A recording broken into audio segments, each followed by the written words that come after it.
Good afternoon, or as I said, good evening, good morning, depending upon where you are. I am Janice Kaminer-Resnick, and I welcome you to America at a Crossroads. Here's hoping that you all had a nice break from us and from a relaxing time in general, and that you are feeling refreshed and energized to dig into a new year, a year which will require our resolve, our concentration, and our reinvigorated selves.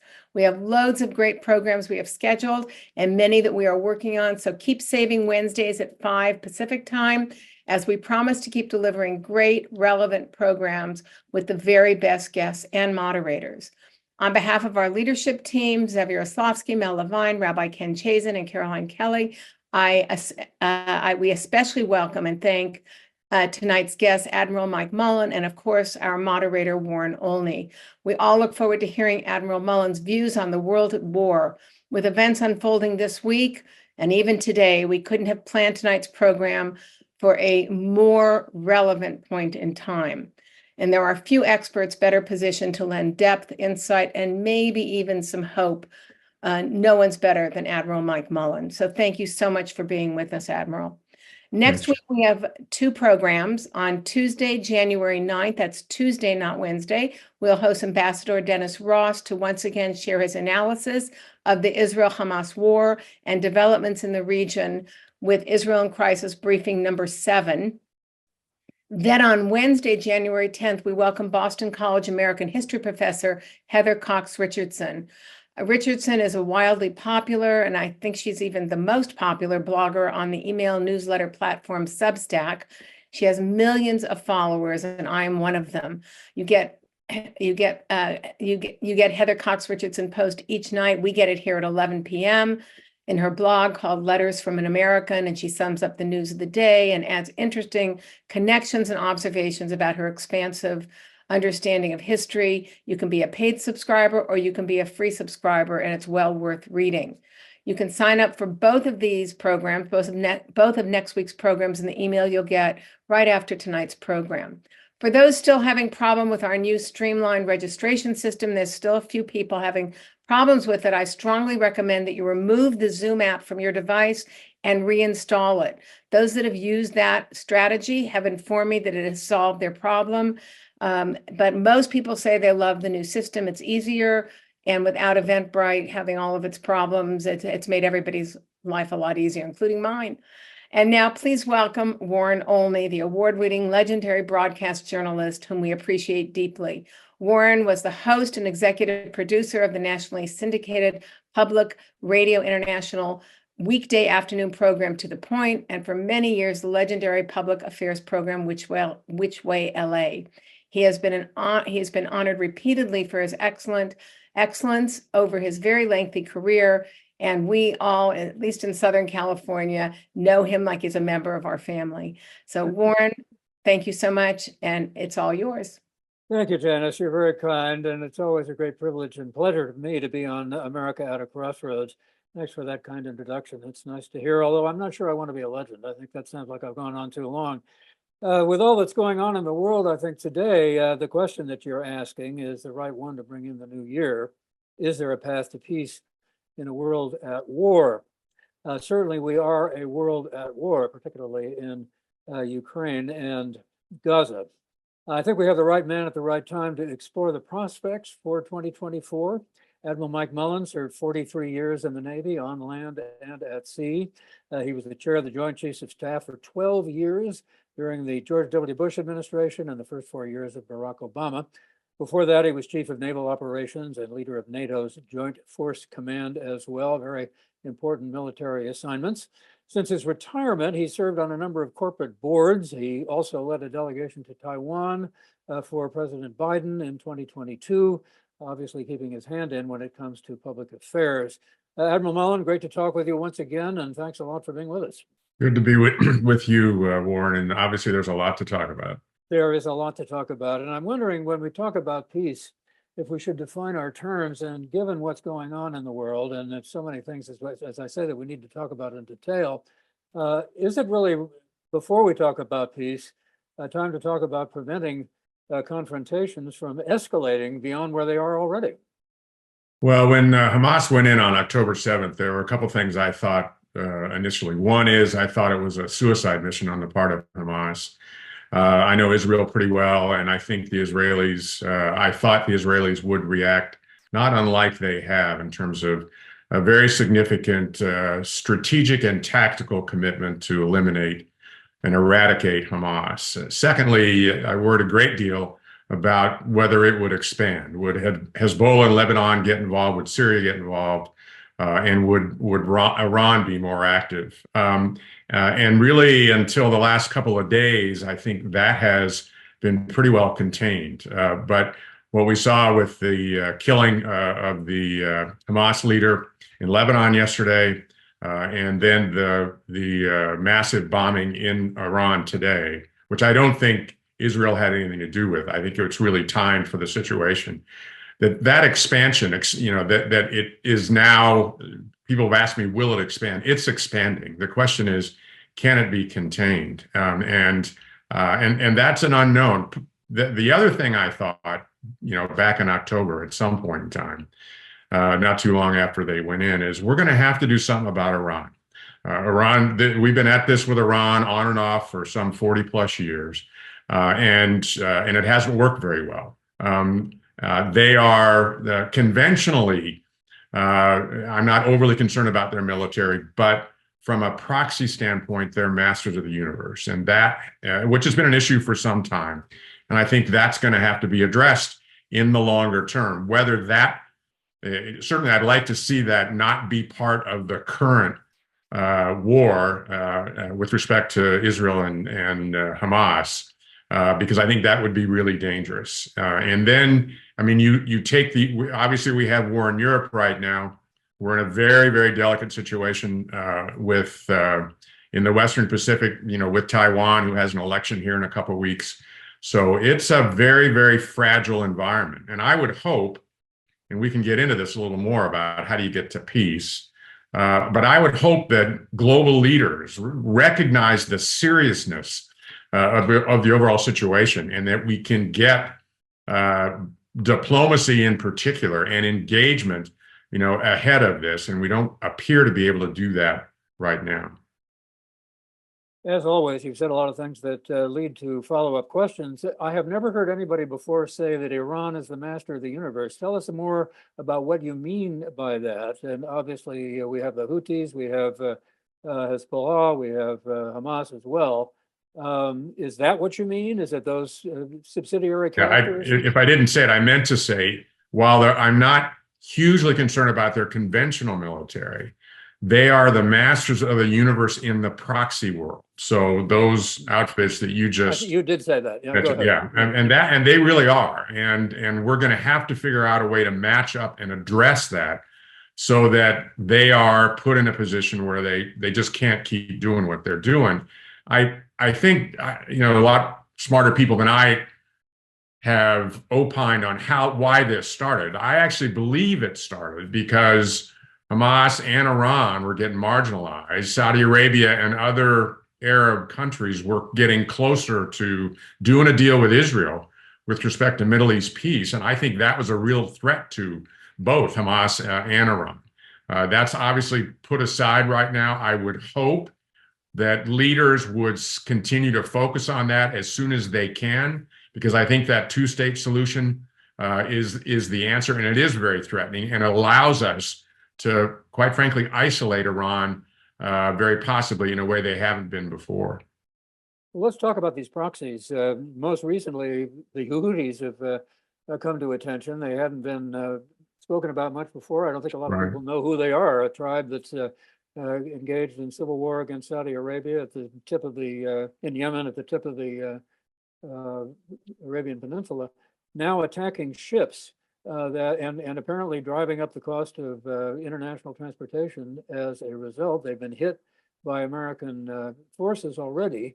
Should we attack them more? Well, I think we certainly have to take that into consideration. I think it was a year ago or maybe 2 years ago when the ship in the Red Sea basically turned across the Red Sea. So that ship jammed up the Red Sea. And the compounding effect on commerce around the world was almost instantaneous and exponential. And so this is a vital seaway. There's no question, not just for us or our interests, but for the world and the world economy. And so they're going to have to be dealt with. I think they can be dealt with. Yemen's a particularly tough spot. We know too much about it, quite frankly, because of the proxy wars that have been going on there, and the Iranians who very specifically support the Houthis and that against Saudi Arabia. And they've been in a very difficult war there over the last several years, some semblance of peace, if you will, in the last year or so. But I think they're going to have to be dealt with, as are the other proxies over time, if they continue to try to accelerate and expand this war. Who are the Houthis? Are there ways of dealing with them short of military action? I'm not sure. Most of my experience with them has been on the military side. They live mostly in the north of the country. They've been very difficult to dig out. They control a significant part of Yemen. So I'm in that regard, it's almost like the way you've got to deal with them, quite frankly, is through Tehran and the leadership there, because they do listen to those leaders. They listen, but they also do what they're told. That's correct. I mean, I think Iran can control that. I think Iran is controlling what's going on right now with respect to the Houthis. Well, let's talk about Hamas and this strike in Beirut that killed Saleh Aruri. He was the most senior Hamas figure killed so far since October 7th. I think others were killed as well. Everybody believes that Israel did that. To what extent is that liable to spread the war beyond the borders? Or is there already? Well, I think it's hard to know exactly. Nasrallah, who is the leader of Hezbollah, spoke, I think, yesterday, and there was some expectation that he would be more aggressive in his speech than he actually was. He's been pretty careful, as has Iran, since October 7th, to basically send a message to Hamas to say, by and large, you're on your own here. And they don't want to get pulled into that. Now, could that change as a result of this? One of the things I learned, in the Middle East, for sure, I first heard it in the Middle East years ago, was usually there'll be a response, and it is a time and place of our choosing. And so while it may not be instantaneously, I can't believe that Hezbollah isn't going to figure out a way to generate some kind of response. And then I think it becomes the quality of that response. I heard someone talking earlier, if it's downtown Tel Aviv, that's really problematic. Then things get out of hand pretty quickly. If it's a more selective target somewhere else, maybe not. But I think, and these are individuals that understand not just the seriousness of it, but how to play this game. And they know that they will, not unlike Hamas, they'll get a massive response from Israel if they are disproportionately responsive to what happened yesterday. That said, my belief is in what Israel has to do is they have to knock out the leadership of Hamas. I haven't seen much in the public, in public at all about how effective Israel has been at eliminating Hamas leadership. There have been some individuals killed, but I haven't really seen that we've done that much or Israel's done that much with respect to the elimination of leadership. And that's got to happen. Do you think Israel would be very forthcoming if, in fact, more had been done than we have heard about so far? Or they're not keeping secrets, are they? Well, it's hard right now. I mean, one of the real challenges in these wars, it's hard to keep any secrets. I mean, because everything is on film, and I mean, it's fed to the world almost as it happens. So taking that in, and again, I'm not in the inside, so I don't have the intelligence, but taking that, the way things are rolled out right now, taking that into account, it's hard for me to believe that we haven't seen some more about the impact on Hamas leadership. And my own belief is that, time's not on the Israeli side. I think they're going to take the side. I think they're going to take the time. And the devastation that Gaza has sustained has just been incredible, and that they're going to have to do a much better job finding the enemy and killing them and not killing civilians. And I say that we've seen what's happened. It's an enormously challenging situation to do that in. And then you sort of back that up with the response from the beginning, with the devastation and the horrendous attacks, that they underwent, and the response that I knew they would generate to deal with this threat. They've said that they are going to withdraw significant numbers of troops from Gaza fairly soon. How important is that? Well, I think I almost, the way I took that, Warren, was one is I think it will obviously bring down the devastation, if you will, somewhat. But the other is, and this is just what I've been through in the last couple decades, these wars don't last weeks or months. They seem to last years. If you listen to Netanyahu right now, he's saying this is a long war. So they're going to have to figure out how to balance who they send in and who they bring out to take a rest before they go back in again. And that gets exacerbated dramatically if they open up another front. If they have to go north and fight in Lebanon, that puts an additional significant strain, on the Israeli military. So I think my overall take on that, it was more about balance and giving some of those who fought, since October 7th or shortly thereafter, a reprieve or a break before they get sent back in. Secretary General of the United Nations has made some very, very serious statements about what's going on in Gaza, and the staff of the UN has been attacked. Many people have been killed. That the United States has taken a singular position by opposing first any kind of amnesty, and then failing to vote on or withdrawing, excuse me, from another vote. You know the background better than I. But right. How much longer can Israel continue this with that kind of international opposition? Well, and again, I've dealt with Israel a lot. Israel historically has been challenged to have a lot of friends on the international stage. And clearly, we have been the one that has stood up for them. If you go back to UN vote after UN vote after UN vote, that's an indication that this is exactly where the UN would go with respect to support of Israel over time. A very close friend of mine who was, senior officer, in the IDF in my time, it basically, when we talked about this, he said that we just don't have a lot of friends. And so I think that will continue. It's been very clear that President Biden, one, has been enormously strong in terms of support, and certainly the public support. And then secondly, behind the scenes, he is urging Israel, constantly to generate a campaign or change the campaign to be more precise, and to certainly do everything possible to not kill women and children, innocent civilians. That's a really difficult challenge when you look at how dense packed Gaza is. But I think Israel's got to do that. And the other thing is, the more they do that, the more time it's going to take. If I were going to use an example of it's my experience with Al-Qaeda, I mean, Al-Qaeda really went down hard when we started to take out their leaders on a regular basis.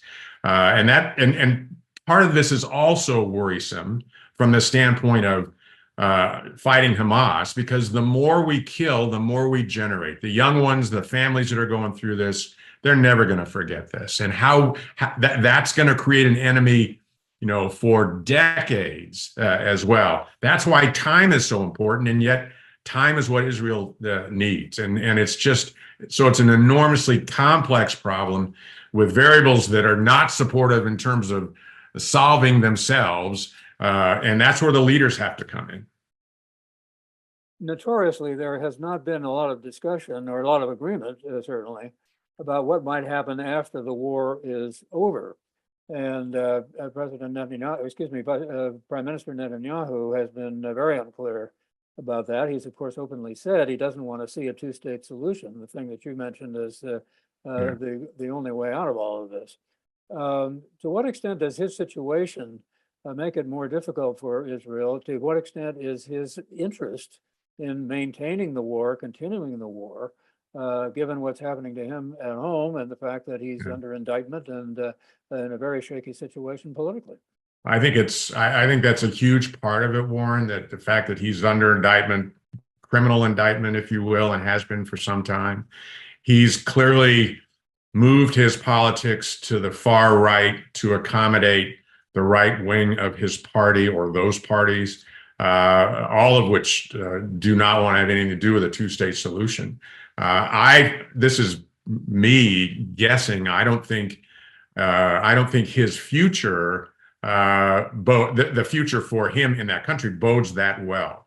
But I think he will do all he can to stay in office as long as he can. And again, that's another one of these variables that just pulls hard against a reasonable solution, in the near term.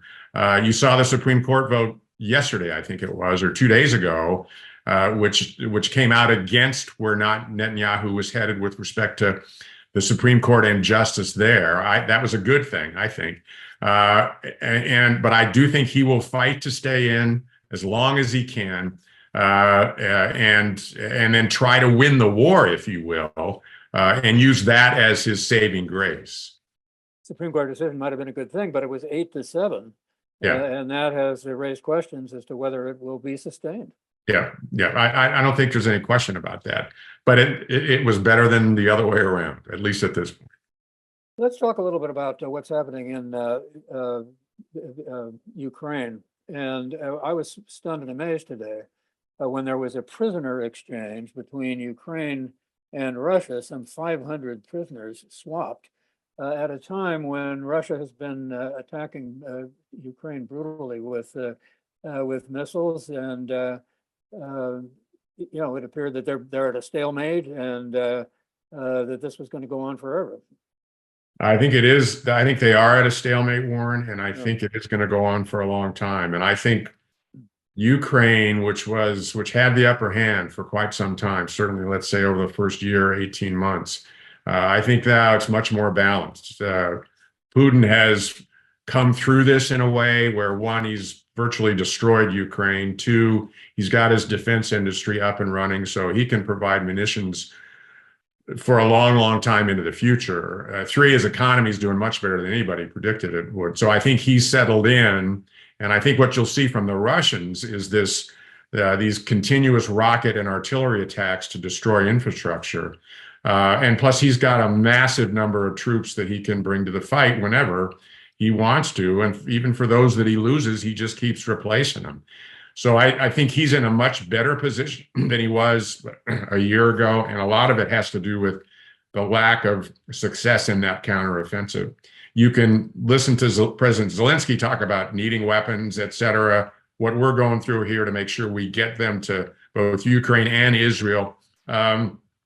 So it's a much more balanced situation right now. I've never thought, even from the beginning, I never, certainly for Zelensky in the first year or so, I didn't want to discount anything he was saying because he was so inspirational and so focused. But honestly, I just never thought they're going to get Crimea back.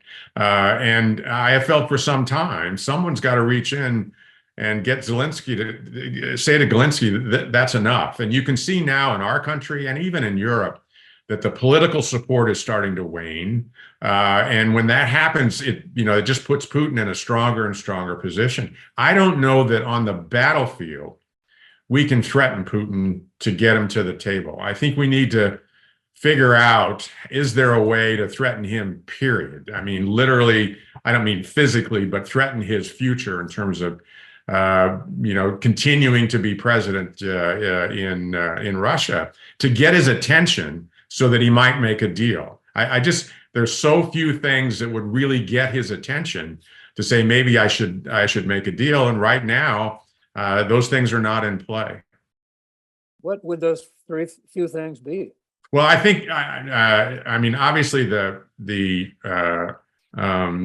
I think that actually could move him are the oligarchs, and are there a way, to basically say it's time to move? What we had with Prigozhin was, another example. I mean, Putin is, and this is true with Putin, it's true in the Middle East, is these individuals are unbelievably good survivors, and they have figured out who their enemies are, and they're either in jail or they've killed them or they're out of the country. And I think supporting something like that, which could threaten him. I don't know if we could succeed, but could threaten him, and he would say, "Okay, now I'll sit down and make a deal." I don't think the Ukraine getting into the EU right away is enough, although I think that would be important. I think longer term having Ukraine in NATO is also, very threatening. Not that I would trade that away, but I think those are the kinds of things that we have to figure out with Putin, because from a battlefield standpoint, he's settled in, and he's almost even the score. You mentioned that there's been a delay, I guess is the best way to put it in America, if it's a delay, or certainly a momentary pause in American support for both of these efforts. And there's a bill that would supply arms to both Ukraine and Israel, which the Republicans have put off until next year, at a time when they're going to be trying to keep the government going. How much uncertainty does that create, and how much uncertainty does that mean that is advantageous to Putin, to Hamas, to everybody else who's on the other side of this? Well, I think it creates more uncertainty in Ukraine right now. My belief is that somehow we'll figure out a way to get the support to Israel. But I do think it creates more uncertainty in Ukraine, and that makes it much more difficult for Zelensky to lead his troops. I mean, if you some of the press I've read about them running out of bullets, the number of rounds they use every day is dramatically down, just to conserve rounds, et cetera. So it's hugely disconcerting and actually destabilizing, and it also becomes fuel and energy for Putin when he sees that. So getting that, and I believe in us, and I believe that we should not isolate ourselves. I think if we do that, that's really problematic for the long term. So I think these bills, all three aspects of it, Israel, Taiwan, and Ukraine, are really, really critical.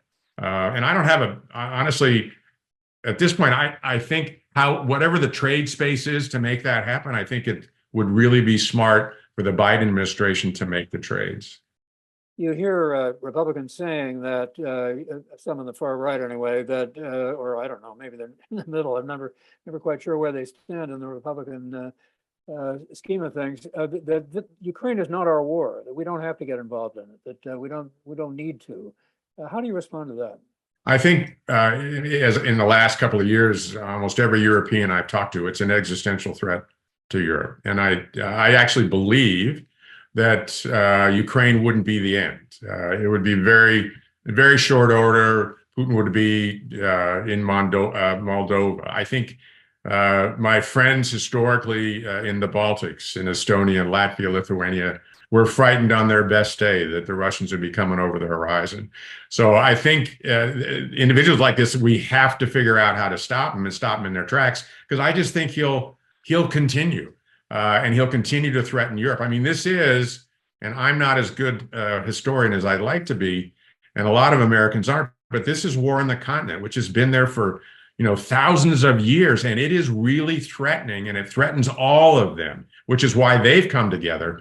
We are in support of them dramatically, and I think it has to be contained as opposed to just continue to expand. And does it get to sort of the question of this particular session is, do we get to a point where it really is a world war?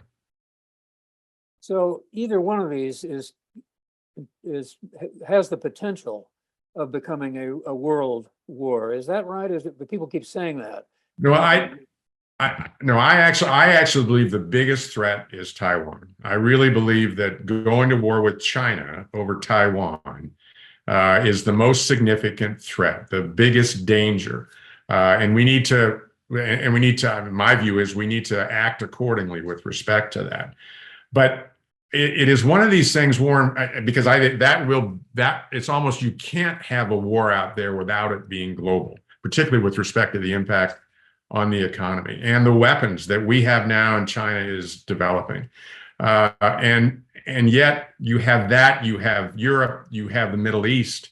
I mean, there's not much left, and they are, in a way, in a global world right now, they become connected. And if we as Americans don't stand up for those kinds of democracies, if you will, then people are going to look at us and say, well, who are we? What do we stand for? What are the alliances and partnerships that really make a difference? And I think in this world, we have to have those partners and those allies to move forward in a way that supports the values that we like, the values that we believe in, the kind of democracy that we believe in, with all of which I think is threatened, not just externally, but also internally right now.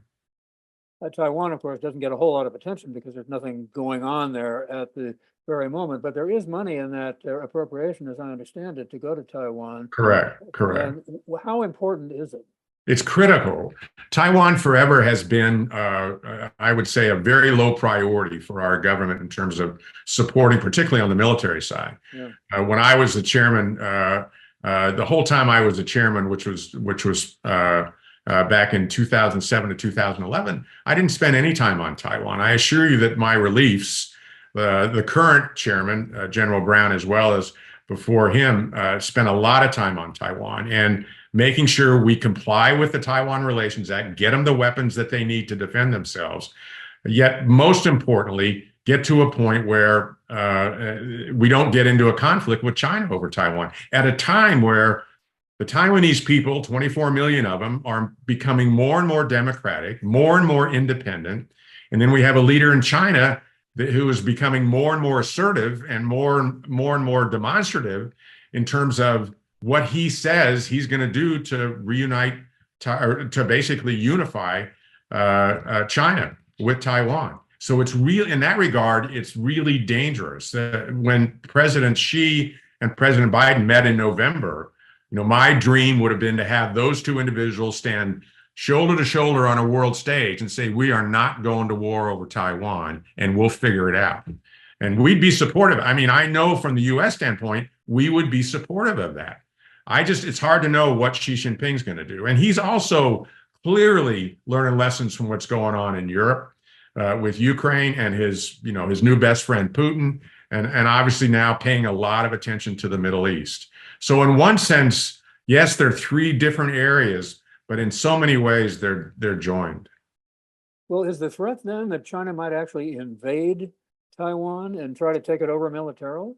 That's one of them. That would be the most worst. That would be the most radical, if you will. I mean, there are discussions about blockading Taiwan. It's an island. Where does it get its energy? Where does it get its food? Where does it get its water? Those kinds of things, as some kind of interim way. There are talks about China taking a couple of the other islands that are nearby Taiwan. That Taiwan that's part of the Taiwan complex, and then again after that, it's would they conduct an amphibious operation, if you will, to try and take over. And it's a very complex. It's not an easy operation. It's the most complex military operation known to man to do that, to come across that 150 miles or so. To do that, and we have focused on it greatly in the last 6 or 7 years, and so we're in a lot better shape to support them should the president decide to do that than we were a few years ago. And the Taiwanese military is in better shape. But the best outcome, quite frankly, is to make sure that doesn't happen. And we have the semiconductor center of the world there, and TSMC, the manufacturer. We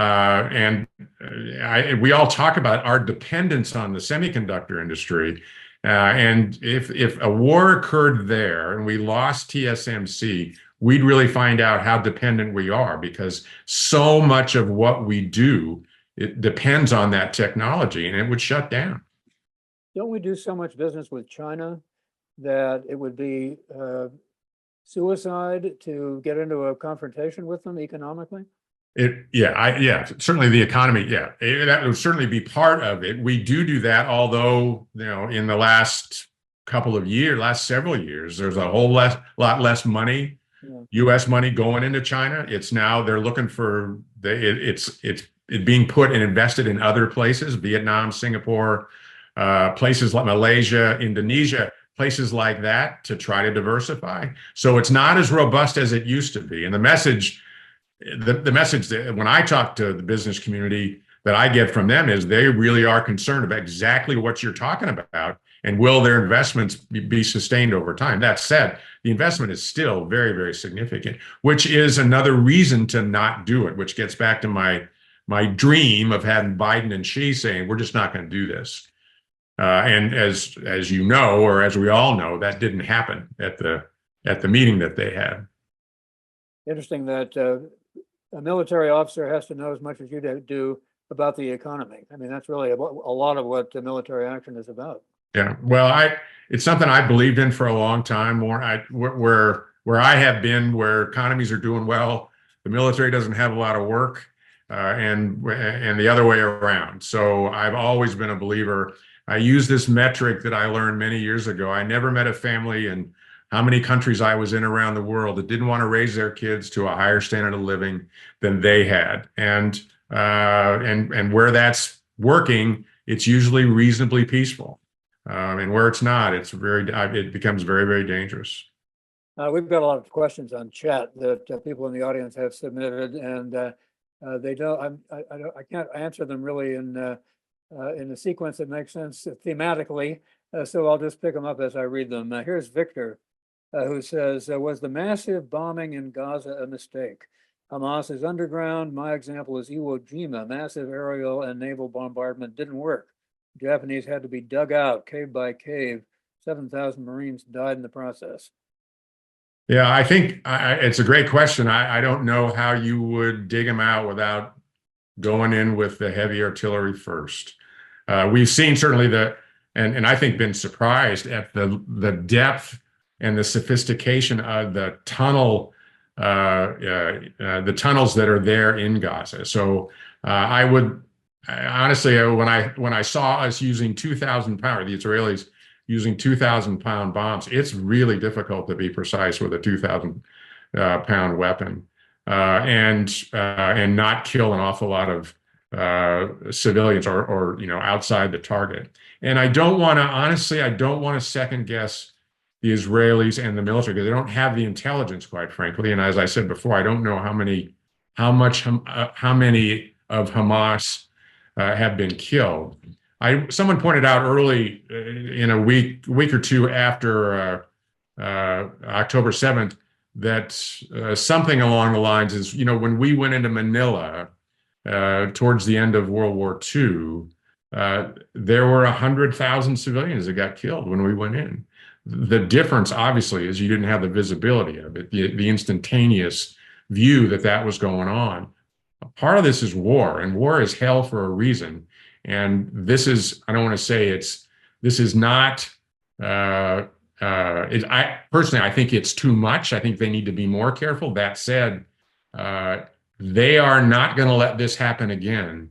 And I know that part of the world well enough to understand that when something like that happens to their family, happens to their women, their kids, and what happened to them, that somebody said to me, they've got blood in their nostrils and they are not going to ever let it happen again. And there's a revenge piece of this to respond, and there's a strategic piece of this to make sure that it never happens again.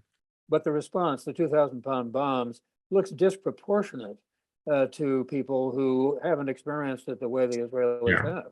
Yeah, I don't disagree with that, Warren. Those are big, big weapons, and I don't know how you'd get those in a place as dense as Gaza without killing a lot of innocent people. Lauren asks, and I'll let Lauren's estimate of things stand. With most Palestinians, 80%, and most Israelis, maybe almost as high, opposing the two-state solution, how do you suggest we get both sides to get that solution? It seems unrealistic. Like all these things, it wasn't that unrealistic a few years ago, and I think all these things you're gonna take good leaders to be able to lead us to a solution like that. There may be another solution. I'm just not aware of what it is at this particular point in time. So it's going to take really talented, charismatic, dedicated, competent leaders to get us to that point. And if someone comes up with a better idea to essentially create a peace in the Middle East that is sustained, I'm certainly open to listen to it. Question from Stuart about the other issue that we've talked about. Isn't degrading Russia's military by continuing support of Ukraine one of the most cost-effective military investments we can possibly make? Yeah, to some extent, I think that's true. But Russia's military has been enormously they haven't been very good from the beginning here. I've been stunned, quite frankly. That said, my own experience with them when they went into Georgia, eventually they just mass. They bring mass in terms of weapons, they bring mass in terms of people, and they just keep throwing people at it. A lot of their equipment is really outdated and it's old, and they just do the best they can with it, try to refurbish it and then put it back in. So I've been singularly unimpressed with their military from my point of view. That said, they're not going away. And what I would call the sort of the Stalingrad model, that's something that comes throughout history. And I think we saw it in the last few days with the rockets that were going into those cities. And I think we're going to see more and more of that. And yes, is it better to have Ukraine be fighting that than us at this particular point in time? Absolutely. One of the most devastating weapons in the world has not been introduced in the fight over there, and that's nuclear weapons. And if Russia really gets put on their back foot, I certainly would. I've never put it past Putin that he wouldn't pull that card out and play with and get a nuclear weapon out and use it. And then we're a whole lot closer to that world war we talked about. Is there any such thing as preparation for a nuclear war? Yeah, there are. I mean, in terms of understanding how to deal with the weapons, and we have, sadly, through the Cold War, we have a rich history of how to do that. And we may have lost some of that history, but I'm sure, in recent times, because of the potential of the threat, that our forces are very focused on that and would know, how to respond, how to respond if attacked, and also, sadly, if we needed to counter, how to do that as well. Of course, we're upgrading all the time too, and making things conceivably worse, just my opinion. Here's an interesting question that goes to you, your experience as an admiral. Why is the U.S. moving the Gerald Ford Aircraft Carrier Task Force out of the Middle East? I don't know the answer because I'm not at the table. That said, we are in a situation where you have to rotate those. I would assume that there will be somebody else, some other carrier group that would basically come in behind them and relieve them in the not too distant future. We only have a total of 11 aircraft carriers. And obviously we've got to use them judiciously. I think they've had a big presence impact, a big deterrence impact. The two of them over there right now, it wouldn't surprise me, and I just don't know, it wouldn't surprise me to see an additional one relieve Ford, maybe not face to face, but in the not too distant future. Here's a question from Lisa. You mentioned Europe before in regard to Ukraine. Would Europe be willing to commit additional support to Ukraine if the U.S. Congress doesn't? They're the ones whose existence is threatened the most. I just think I think probably they would, but I think we're the lead for this. And in many ways, Europe is going to follow our lead. Maybe not, certainly in the near term, they may provide support, but without our support in the long term, I think Europe doing it by itself just probably isn't going to happen. Even as you start to see the political will inside Europe wane to some degree. I had hopes that we would get to this winter, that we could get through this winter, 2 winters, and then that we'd get to the peace table, if you will, and there would be some resolution. Obviously, that's not going to happen. And I think, in addition, because of our election cycle, I think Putin's going to wait to see who wins our election to figure out what he's going to do next. How do you get to the peace table if Zelensky continues to say he wants to take the Crimean Peninsula back? I think my own view is Biden has to tell him that's not going to happen. Get to the table, and otherwise, I mean, his principal supporter. Yeah, I think we've got a lot of leverage with respect to that, to getting him to do what we want him to do in that regard. Mike and Phil want to know: has the administration been late and lacking in giving Ukraine the needed components for air support? How important would air capacity have been in prosecuting the war? I'm not sure that it would have made a whole lot of difference in terms of this counteroffensive, which took place or didn't take place, which was sort of the big issue for this spring. I think it's important. I'd like to have seen it. I would like to have gotten it there sooner. The Ukrainians have been asking for it almost since the beginning, but I'm not sure it would have been dispositive in changing the outcome at this particular point in time. What needed to happen in this counteroffensive was to have Ukraine drive through almost, to the border of their country and to the Black Sea and take control of some of those lands. And they did not find themselves in a position to be comfortable enough in what we call combined arms. So their artillery, their infantry, their aviation, all moving in concert together, in a campaign to be able to do that and break the Russians down. And the Russians put up formidable defenses, as we know, in the trenches, with the mines that they had out there. And that became a real obstacle as well. Phil wants to know this. He says, Biden has been continuously late on major weapons for Ukraine, including longer range missiles. Maybe you answered some of these questions. Would providing longer range missiles, including ones that could hit Russia, help to weaken Putin? I think we have done that. The ATACMS was the latest one to go in, and that was the one that the administration was very cautious on because of the range that it has. I mean, my overall view is I think the administration has handled this pretty well. I think Biden clearly doesn't want to get into a world war. He does not want this thing to break into a war with Russia. In that regard, he's been pretty cautious with respect to that. So, I mean, it's a very, very fine line you walk when you commit forces or don't commit forces to make sure it doesn't get out of control. And he doesn't want to commit U.S. forces, certainly at this point in time, to be fighting the Russians in Ukraine. Amy wants to know, how stretched are U.S. arms supply chains? And if they are too stretched, how fast can that be fixed?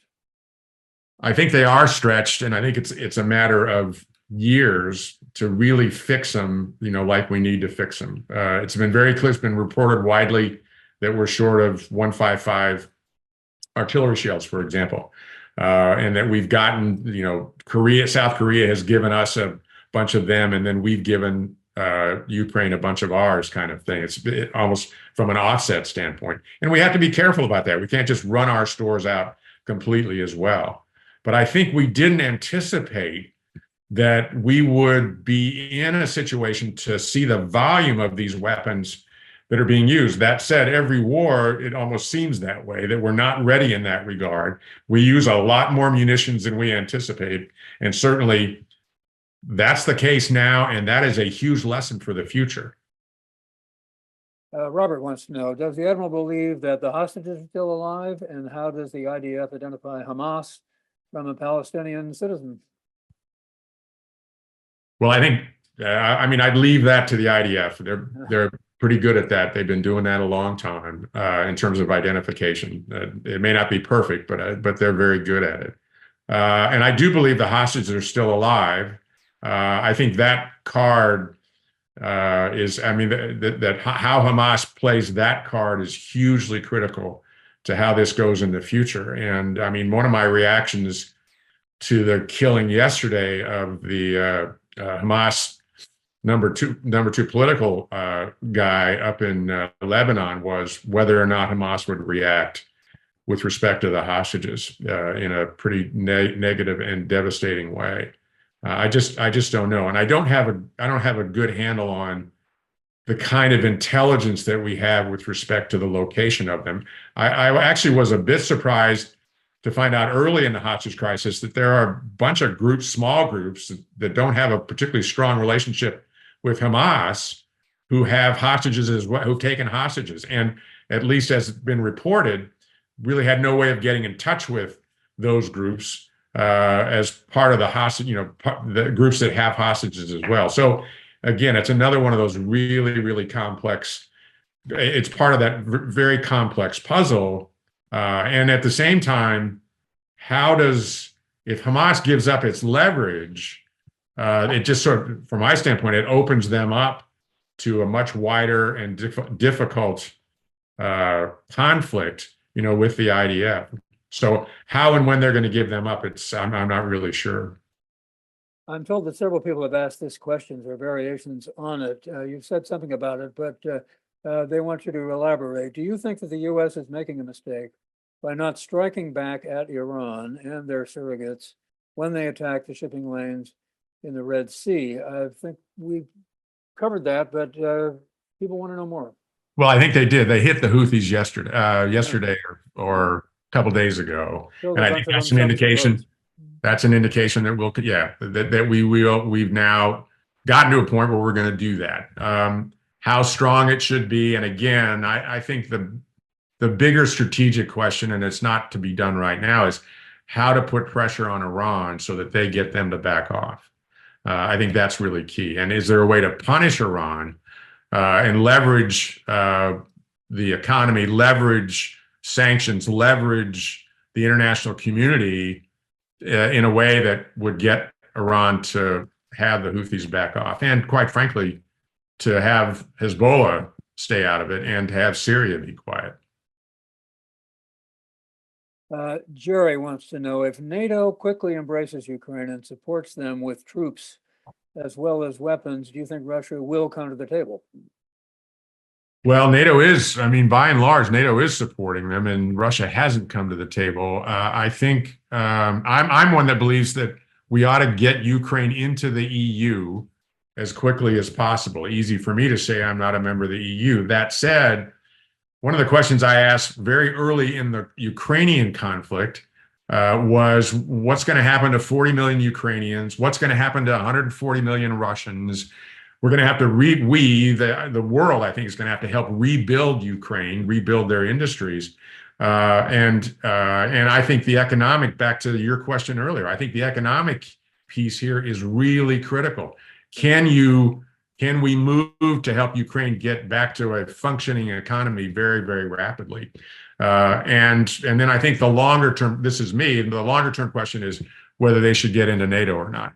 I don't think we should certainly discount or trade off support for them getting into NATO in a discussion with Putin.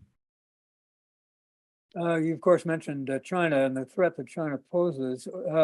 Lee Barkin wants to know, are you concerned about China's greater shipbuilding capacity versus the United States? I am in general. Yes, just because of the numbers. And that said, I do think, China's military is evolving, and they have been a land force for a long time. They've had a reasonable sized Navy just in recent years. It takes a lot of time and a lot of effort and a lot of training to be able to create what we call in our Navy, a blue water Navy that can go around the world. They don't have that kind of equivalency right now, even though they do have numbers. And certainly they can work hard with those numbers to try to protect themselves close to their home waters. I think globally they would be very challenged in that regard. So yes, I'm concerned about it. I don't consider it to be serious enough to certainly deter us from what we're doing, nor do I think they would be that much of a threat per se to our Navy. That said, the weapons we have these days are much more sophisticated, and they need less human interaction, and because of the technology. So it doesn't mean they can't hurt us, because they certainly can. Can you imagine a military confrontation between the United States and China? Is that in the cards, or would it be something less direct? No, I think Taiwan is the flashpoint, and in that regard, yes, it would be a military confrontation between the two of us. And then the question is, could you contain it? I'm listening to Guns of August right now, and I just shake my head at the idiotic leaders from country after country after country that allowed themselves to get into war where they could have headed it off. And I worry when you have these things happen, it starts in how do you stop it before it just breaks out into a conflagration that is, the worst we've ever had. So that's where the leadership and the diplomacy and the economics Yeah, and yeah, in the military, I mean, we've got to push ahead in a way to make sure we don't break out in a world war. Despite what Xi Jinping says, which says he's not going to war, I just don't believe it. We don't know him very well. He's an unbelievably powerful guy, and whose economy isn't doing very well right now. And I just don't know. I don't know what he's going to do. When people ask me, are we going to go to war over Taiwan? I think the only guy on the planet that knows that is Xi Jinping, and I'm not even sure he knows it. Okay, we started out with the idea of a path for peace. There are several people now who are asking, what about that path for peace? And how would you describe it? Where would you look to see it begin? Well, I think it's got to happen. It almost has to happen in those three centers right now. And even as Hamas, the Israel Hamas war broke out, very quickly there were those that are asking questions: how does this end? Where are we going here? Which is really kidding. You need a strategy to get to a resolution, to get to the table, to get to a ceasefire, to get to a frozen conflict, something like that, and then move from there. So we've got to get to a ceasefire in Europe, or a resolution in Europe, and we've got to get to a resolution in the Middle East per se. And I think leaders around the world have to come together to make sure that we are headed in that direction. And that's going to take some compromise on a lot of people's from a lot of people's point of view. And I also think we need to deal with it from a position of strength, from our military being exceptionally strong, so that we are in a deterrent mode and never have to use the military that we're building. And then that becomes an example, that becomes a place that Xi Jinping can look at and say, look, I don't want to go to war. We're going to have to figure out how to do this peacefully. That, to me, with the chess pieces that are on the board right now, to me, that's a path, but that's a really, really tough problem to solve, as you've seen. The late David Lauer, much beloved of all of us, used to ask at the end of the program, or ask us to ask at the end of the program, is there anything you can say that would be optimistic, that would lighten the conversation a bit? It's tough to find it right now. Warren, honestly, I understand that. I had a conversation yesterday with a Russian historian and American who's a Russian historian, and said, well, you should never forget, the 70s, if you will, and, the 68, the 70s, et cetera. We were in a pretty tough spot back then with the presidency. We were in a tough spot with the war. And it was his view that it was tougher then than it is now. And we got through that. And I never want to underestimate the power, the resources, the substance, and the values of our country to get through these kinds of crises. But it is, and I do have faith that we will figure out a way to do that. I just hope the path isn't as devastating as what we see in Gaza right now in many places in the world. I think it can be done, but leaders have to engage in ways that I haven't seen a lot of them out there do that right now. I haven't asked you any political questions. You're a military guy. I don't think you want to answer any. So that's correct. People have raised them. I'm sure you know what they must be, but I'm not going to put them to you. I'll let you off without that. It's been great to have you with us, Mike Mullen. And obviously, you said at the beginning that wars last years. That may be the lesson that we all have to take from this. Thanks so much for being with us. Thanks, Warren. Okay, 2 programs coming up next week. 2 programs. Tuesday, January 9th, Israel in Crisis with Ambassador Dennis Ross and Larry Mantle. Remember, that's Tuesday. Then on Wednesday, there's another one, January 10th.